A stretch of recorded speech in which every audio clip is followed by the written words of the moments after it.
Some horses are forgotten long before they're abandoned, and Thunder's Echo had been invisible for years before anyone bothered to notice she was dying. The autumn air carried the scent of dying leaves and distant wood smoke as vehicles lined the gravel road leading to Millbrook stables.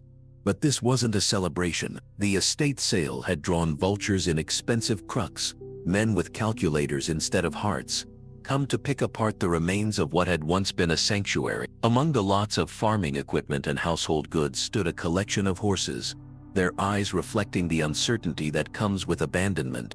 In the furthest paddock separate from the others stood a mare whose light brown coat had lost its luster and whose ribs showed beneath skin stretched too tight. Her flaxen mane, once flowing like spun gold, now hung in matted tangles, and her cream-colored tail dragged in the dirt with each weary step.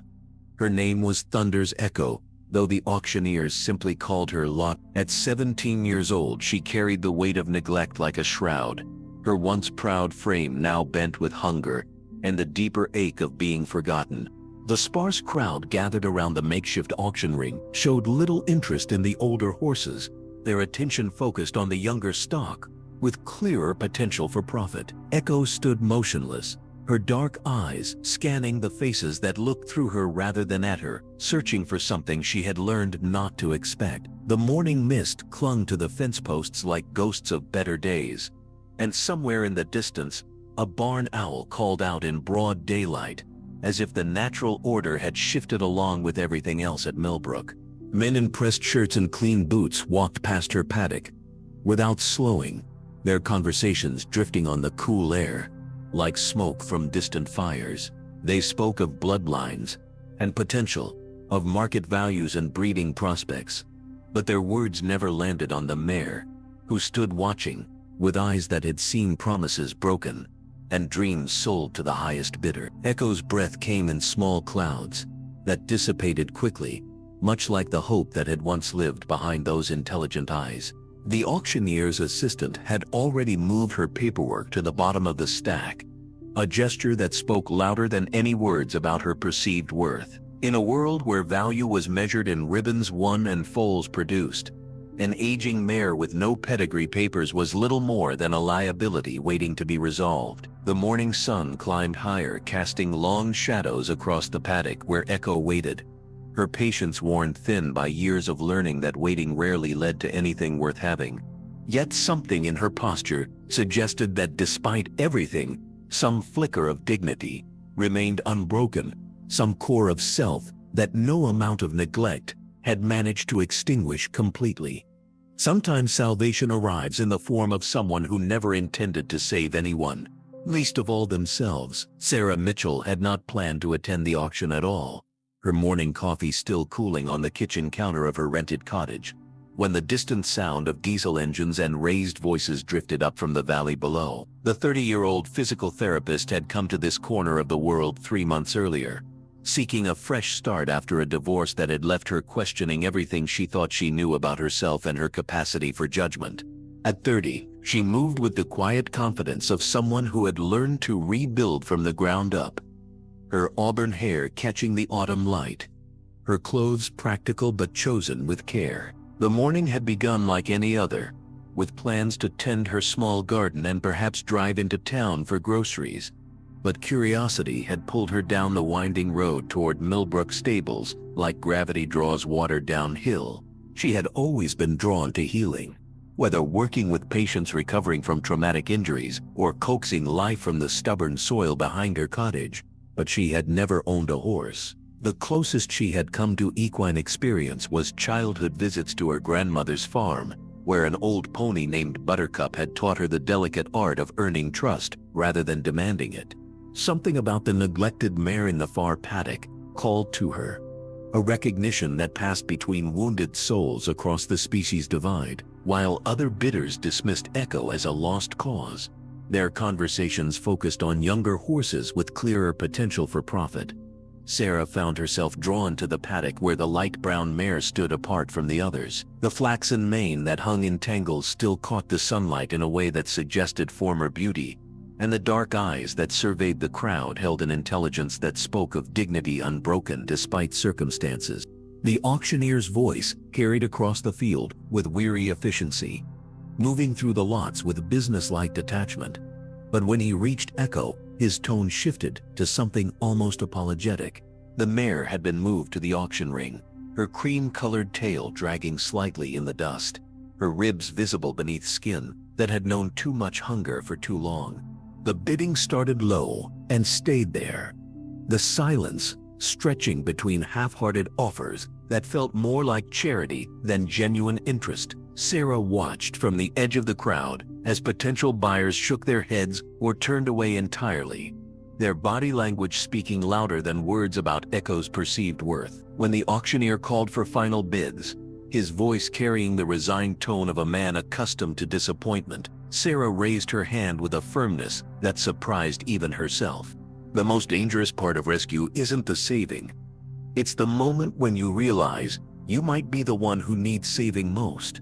The trailer ride to Sarah's property passed in contemplative silence, Echo's hooves occasionally shifting on the worn rubber mats as they navigated the winding country roads that carved through hills painted in autumn's final colors. Sarah gripped the steering wheel with white knuckles, acutely aware of the responsibility she had undertaken with a moment's impulse, her rear-view mirror reflecting the eyes of a mare whose fate now rested entirely in her untested hands.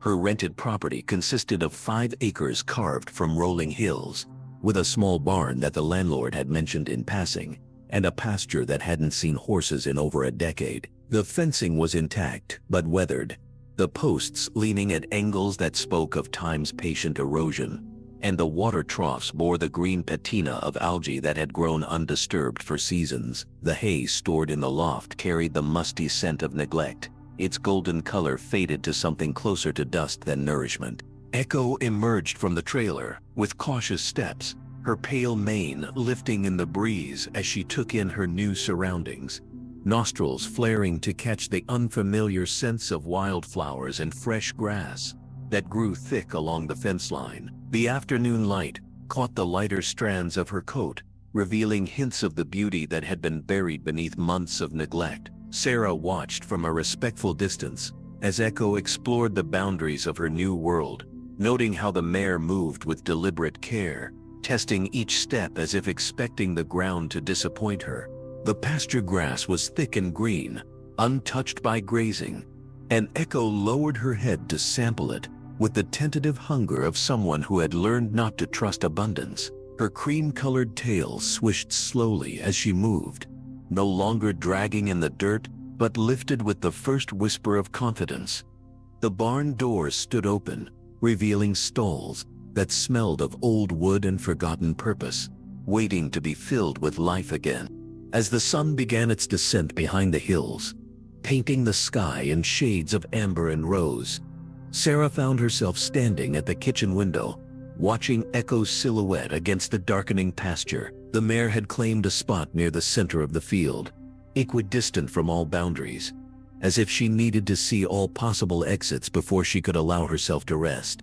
That first night, Sarah sat on her porch with a cup of tea growing cold in her hands, listening to the sound of Echo moving restlessly in the pasture, the soft rhythm of hooves on grass, mixing with the evening chorus of crickets and distant owls. Both of them were adjusting to the presence of the other, 2 wounded souls learning the delicate dance of trust across a space measured not in distance, but in the careful weight of hope. Some forms of healing happen so slowly, they're invisible, until the day you realize everything has changed, without you noticing. The early weeks established a rhythm built on patience and small gestures, each morning unfolding like a prayer whispered to the dawn. Sarah approached Echo's rehabilitation with the same methodical care she used with her human patients, understanding that healing could not be rushed or forced, that trust was a currency earned in pennies rather than paid in dollars. Each morning she carried grain to the pasture in a blue metal bucket that sang softly against her leg with each step, setting it down near the fence and retreating to give Echo space to eat without feeling cornered. The ritual became sacred in its repetition, a daily offering that asked for nothing in return but hoped for everything. The mare's ribs gradually became less prominent, her light brown coat slowly regaining some of its natural shine, and her flaxen mane began to show glimpses of its former beauty as Sarah carefully worked out the tangles with fingers that had learned gentleness through necessity. The changes in Echo's spirit proved more elusive, her dark eyes still carrying the weariness of abandonment, like shadows that refused to lift even in direct sunlight. Echo would watch Sarah from across the pasture, with intelligent eyes that seemed to weigh her every movement, occasionally taking a few steps closer before retreating to her safe distance, as if pulled forward by curiosity, but held back by the gravity of past disappointments. Sarah found herself talking to Echo during daily chores, her voice carrying across the morning air as she mucked stalls and filled water troughs. She shared stories of her patients who had learned to walk again after devastating injuries, of stroke survivors who fought to reclaim their voices, of the small victories that made her work meaningful. Her voice carried the same gentle patience she used to encourage healing in therapy sessions, understanding that sometimes being heard mattered more than being understood. The breakthrough came on a rainy afternoon when the sky had opened in sheets of gray that turned the world soft and hushed. Sarah stood sheltering under the barn's overhang, watching the rain create temporary rivers in the dust, when she noticed Echo approaching the fence with steps more deliberate than cautious. The mare came close enough that Sarah could see the flecks of gold in her dark eyes, close enough to count the individual whiskers around her muzzle, close enough to offer the apple that had lived in her jacket pocket for weeks like a talisman of hope. Echo's breath warmed Sarah's palm as delicate lips accepted the offering. And in that moment of contact, something shifted between them. It wasn't dramatic or earth-shaking, but it was real. A small bridge built from trust that spanned the distance between two souls learning to believe in kindness again. Sometimes the past arrives in expensive suits and polished shoes, carrying legal documents that threaten to unravel everything you've built from love and hope. The black sedan looked out of place on the gravel road leading to Sarah's cottage, its polished surface reflecting the autumn sunlight, like a mirror that showed only surfaces, never depths. The vehicle came to a stop near the pasture gate, with the deliberate precision of something that didn't belong but intended to make itself at home anyway.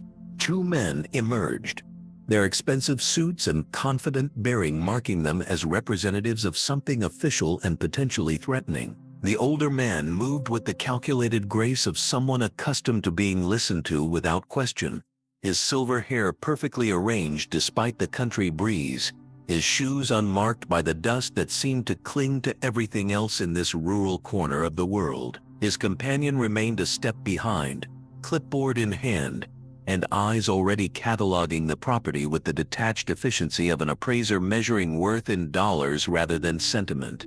The older man introduced himself as James Morrison, attorney for the Henderson Family Trust, his voice carrying the polished authority that comes from years of winning arguments in rooms where money speaks louder than justice. Morrison explained that there had been irregularities in the estate sale, questions about the provenance of certain livestock, and concerns about the legal ownership of the horse now grazing peacefully in Sarah's pasture. His words fell like stones into still water, creating ripples of uncertainty that spread outward from the moment of impact.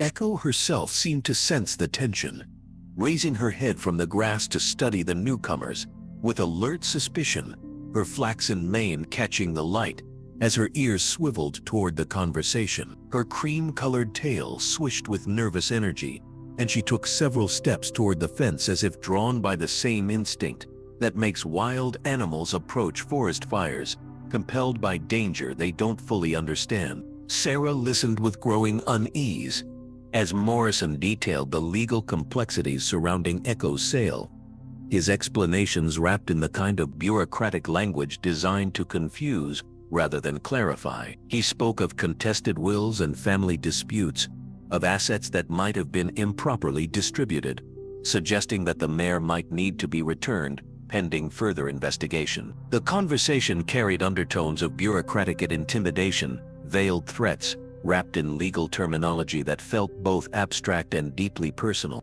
Sarah had worked in hospital systems long enough to recognize institutional bullying when she saw it. the way powerful organizations used complexity and confusion as weapons against individuals who lacked the resources to fight back. Morrison's companion scribbled notes on his clipboard, documenting the property with the cold efficiency of someone preparing for a siege, his eyes missing nothing while seeing even less. The autumn air suddenly felt colder, and somewhere in the distance, a crow called out a warning that seemed to echo across the valley like an omen of storms approaching. The truth about Echo's past lay buried beneath layers of legal documents and family shame, waiting like bones in an unmarked grave for someone determined enough to dig. Research had never been Sarah's favorite activity, but necessity drove her to spend long hours at the county courthouse and historical society, her fingers growing dusty from handling fragmented records and faded newspaper clippings that told the story in pieces, like a puzzle missing crucial corners. What she discovered painted a picture far more complex than a simple estate sale gone wrong. Thunder's Echo had once been a champion, her bloodline traced back to horses that had carried cavalry officers through impossible terrain, and won ribbons at state fairs, where her ancestors had danced through competitions with the grace of royalty. Her early years had been marked by promise and careful breeding, each generation selected for qualities that went deeper than mere physical beauty. The Henderson family had acquired her as part of their vision to establish a premier breeding program, their dreams built on the foundation of Echo's lineage and the potential they saw in her intelligent eyes. But changing fortunes and family disputes had gradually eroded their commitment to the horses in their care, the way drought slowly claims a river until only cracked earth remains where water once flowed. Echo's decline had been gradual, but inexorable, her value diminishing in their eyes as her competitive years passed and her purpose shifted from cherished asset to unwanted liability. The photographs Sarah found showed the transformation in reverse chronology, each image revealing another layer of neglect, another broken promise. In the earliest pictures, Echo stood proud and gleaming, her flaxen mane flowing like captured sunlight. But as the years progressed, the light in her eyes dimmed along with the family's fortunes. The legal complications Morrison had mentioned stemmed from a family feud that had been simmering for decades. Different branches of the Henderson clan claiming ownership of various assets, like vultures fighting over carrion. Sarah realized that Echo had become a pawn in a larger game, her well-being secondary to the financial interests of people who had never bothered to learn her name, never bothered to see beyond the dollar signs tattooed on her registration papers. The most heartbreaking discovery came in a handwritten journal belonging to Elizabeth Henderson, the family matriarch, who had died 5 years earlier. Her entry spoke of guilt and helplessness, of watching the horses she had once loved deteriorate under the care of relatives who saw them only as commodities. The final entry, dated just months before her death, contained a single sentence that haunted Sarah long after she closed the journal. "I have failed them all, but perhaps someone else will remember what they were meant to be." In that moment, Sarah understood that she hadn't just rescued Echo from neglect. She had inherited a legacy of love that had been abandoned by those too small to carry it. Justice becomes a battlefield when love collides with legal precedent, and the courtroom transforms into an arena where a mare's soul hangs in the balance between property law and mercy. The court hearing took place in a sterile conference room that smelled of industrial cleaning products and old coffee, far removed from the rolling pastures where Echo now thrived under Sarah's care. The fluorescent lights cast everything in harsh, unforgiving angles, stripping away the warm golden light that had witnessed Echo's gradual healing and replacing it with the cold efficiency of institutional decision-making. Morrison presented his case with practiced efficiency, citing precedents and property law, with the confidence of someone accustomed to winning through intimidation rather than merit. His voice carried the authority of expensive education and powerful connections, each word carefully chosen to reduce Echo from a living being with a history of suffering to a mere asset in dispute. He spoke of market values and breeding potential, of legal ownership and proper documentation, his arguments building a cage of regulations around Echo's fate.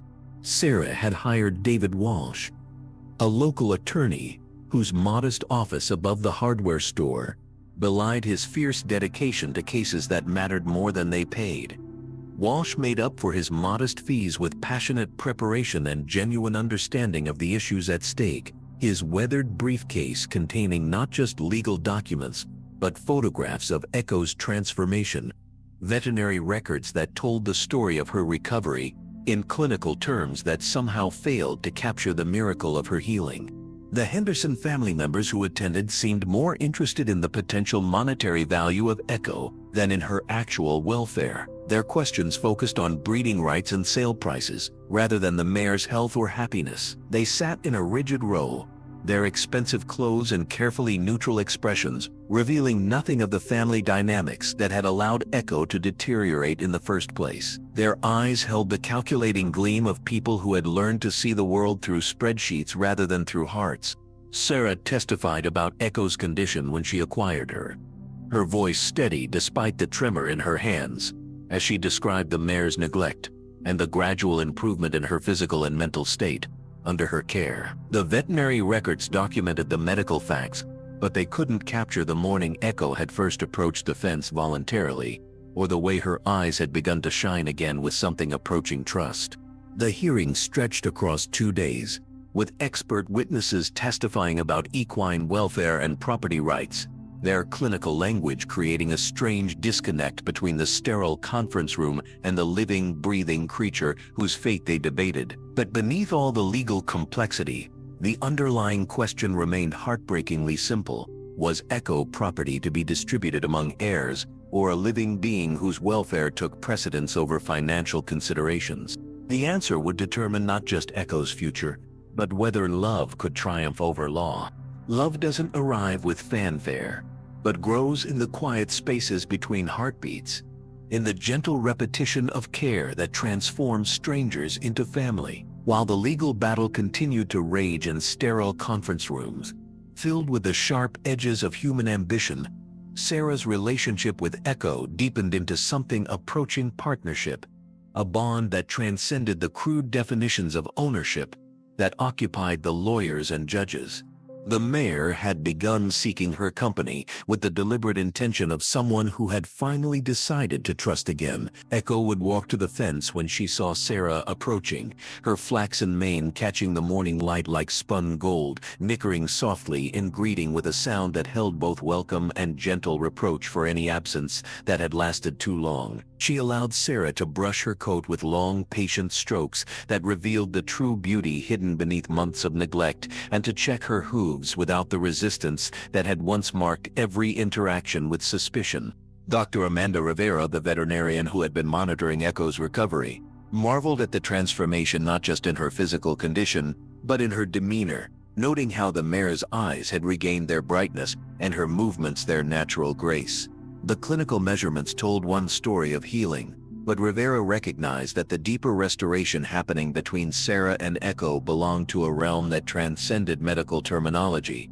Sarah found herself rising early each morning, eager to spend time with Echo before the demands of her physical therapy practice claimed her attention, their morning routine becoming a meditation on trust and mutual respect. The rituals were simple but profound. The careful brushing of Echo's coat until it gleamed like burnished copper, the patient untangling of her mane until each strand flowed like silk, the quiet sharing of apples and carrots that had become sacraments of friendship. Echo seemed to understand the stress Sarah was under, the weight of legal uncertainty that pressed down on both their futures like storm clouds gathering on a distant horizon. Often, the mare would press her muzzle against Sarah's shoulder in what felt remarkably like comfort, her warm breath creating small clouds in the cool morning air, her presence a steady anchor in the uncertainty that surrounded her future. The bond between them had grown beyond simple caretaker and animal to something more complex, a partnership built on shared experience and mutual healing. Sarah recognized in Echo's patient resilience something of her own journey through divorce and disappointment, while Echo seemed to sense in Sarah's gentle consistency the kind of love that asked for nothing in return, except the chance to continue giving. In the evenings, as the sun painted the pasture in shades of amber and rose, Sarah, would stand at the fence watching Echo graze with the contentment of a creature who had finally found home, both of them understanding that whatever the courts decided, they had already won something more valuable than legal victory. Truth has a way of hiding in the most ordinary places, waiting patiently to be discovered by hands gentle enough to turn fragile pages without destroying what they seek to preserve. The breakthrough came from an unexpected source. A faded photograph tucked into the pages of an old breeding journal that Sarah discovered in a box of documents Walsh had subpoenaed from the Henderson estate. The cardboard container had arrived at his office water-stained and dusty, filled with the detritus of a family's complicated history, but buried among insurance policies and tax records lay the key to Echo's freedom. The image showed Echo as a young mare, magnificent in her prime, her light brown coat gleaming like burnished copper in the afternoon sun, her flaxen mane flowing like captured starlight as she moved across a pasture that had once known better days. But it was the handwritten note on the back that changed everything. The careful script revealing secrets that had been buried beneath layers of family dysfunction and legal maneuvering.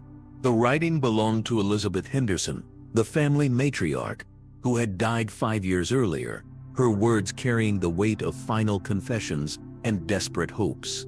The note detailed her final wishes regarding the horses in her care, specifically mentioning Thunder's Echo by name, and expressing her fervent desire that the mare be given to someone who would value her for more than her monetary worth, someone who would see beyond bloodlines and breeding potential to the soul that lived beneath the surface. Elizabeth's words revealed a woman haunted by guilt and regret, documenting instances of neglect she had witnessed but felt powerless to prevent as family members treated the horses like investments gone sour, rather than living beings deserving of compassion. Her handwriting grew shakier toward the end of the note, as if illness or emotion had weakened her grip. But her message remained clear. The horses deserved better than the Henderson family could provide. Morrison's carefully constructed legal case began to crumble like old parchment, exposed to sunlight, as Walsh introduced this evidence that the estate sale had not only been legitimate, but had actually fulfilled Elizabeth's final wishes, even if her surviving family had not understood or honored them. The photograph and note painted a picture of a woman who had tried to ensure her beloved horses would find sanctuary even after her death, her final act one of love rather than abandonment. The revelation painted Morrison and his clients in an unflattering light. Their pursuit of Echo revealed as not just legally questionable, but morally bankrupt. They had twisted the law to serve their financial interests, while ignoring the clear intentions of the woman whose estate they claimed to represent. Elizabeth Henderson had found a way to speak from beyond the grave, her words carrying more authority than any legal brief Morrison could file. In that moment, Sarah understood that Echo's journey to her pasture had not been accident or impulse, but the fulfillment of a promise made by a dying woman to a mare who deserved one final chance at happiness.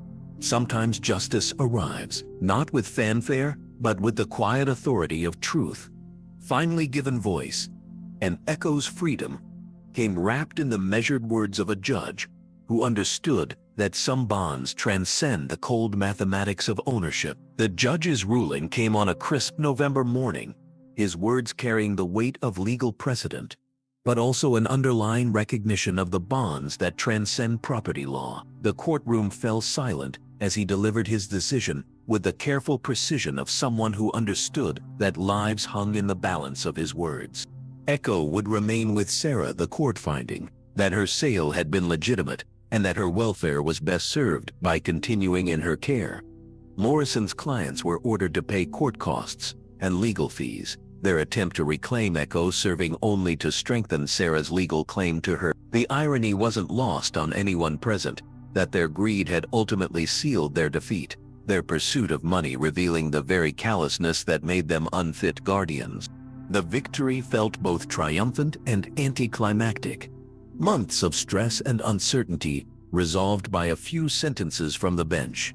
But the real celebration took place later that afternoon, in the rolling pasture, where Echo grazed peacefully. Sarah stood at the fence, watching as Echo moved with the confident grace of a horse who knew she was home, her light brown coat gleaming in the afternoon sunlight like burnished copper, her flaxen mane and tail flowing with each step like spun gold caught in an eternal dance with the wind.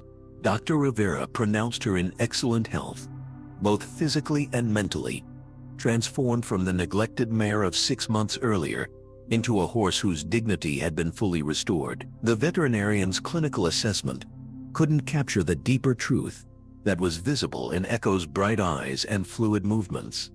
This was a creature who had remembered what it meant to be loved. As winter approached, Sarah made plans for improving the barn and expanding the pasture, her sketches and measurements reflecting not just practical considerations, but dreams made tangible. She knew that the most important work had already been accomplished in the quiet moments of trust built between species, in the daily affirmations that every living being deserves care, respect, and the chance to flourish. The legal victory had secured Echo's future, but the deeper victory had been won in the gradual healing of two souls who had found in each other exactly what they needed. Sarah had saved Echo from neglect and abandonment, but Echo had saved Sarah from something equally devastating: the belief that love inevitably leads to loss. Standing in the golden light of that November afternoon, watching Echo graze with the contentment of a creature finally at peace, Sarah understood that some rescues work both ways. The mare, who had been bought for pennies at an estate sale, had proven to be priceless, not because of her bloodline or breeding potential, but because she had taught Sarah that home isn't a place you find, but a feeling you create through patience, trust, and the simple act of showing up every day. If this story of second chances and unexpected love moved you, please give it a like and subscribe for more incredible stories of resilience and hope. Thank you for watching, and I'll see you in the next video.